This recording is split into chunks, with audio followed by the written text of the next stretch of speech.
آپ دیکھ رہے ہیں پاک سوچ نیوز، دیکھتے ہیں آج کی تازہ ترین خبریں۔ بدین سے سید محفوظ شاہ کی رپورٹ۔ بدین سندھ انوائرمنٹ پروٹیکشن ایجنسی بدین کی جانب سے عالمی یوم ماحولیات کے سلسلے میں سیمینار منعقد کیا گیا۔ سیمینار کے ڈپٹی ڈائریکٹر انوائرمنٹ بدین کے incharge Abdul Rauf Qureshi, assistant director Abdul Salam Samoon, district information officer Sarfaraz Samoon, program manager LHDP Sawan Khaskheli, project manager hands wash program Mumtaz Rahu, district council officer Badruddin Memon, محکمہ تعلیم کے focal person Asadullah Khaskheli, chemist Anwar Chandio اور دیگر افراد نے خطاب کیا۔ مقررین نے کہا کہ اس سال اقوام متحدہ نے عالمی ماحولیات کے دن کا موضوع پلاسٹک کی آلودگی کا خاتمہ رکھا ہے۔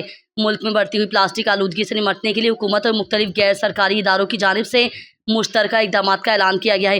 ماحولیات ماہرین کا کہنا ہے کہ پلاسٹک کے بے قابو استعمال سے نہ صرف انسانی صحت کو خطرہ لاحق ہے بلکہ سمندروں، دریاؤں اور زمینی حیات کو بھی نقصان پہنچ رہا ہے۔ وزارت ماحولیات کی جاری کردہ رپورٹ کے مطابق پاکستان میں ہر سال لاکھوں ٹن پلاسٹک فضلہ پیدا ہوتا ہے، جس میں سے صرف تھوڑا سا حصہ ری سائیکل کیا جاتا ہے۔ باقی فضلہ کھلے مقامات پر پھینک دیا جاتا ہے یا پانی میں جا کر حیاتیاتی نظام کو نقصان پہنچاتا ہے۔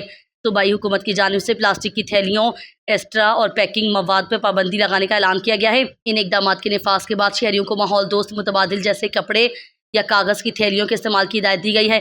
پلاسٹک کے زیادہ استعمال کی وجہ سے کئی بیماریاں بھی جنم لیتی ہیں۔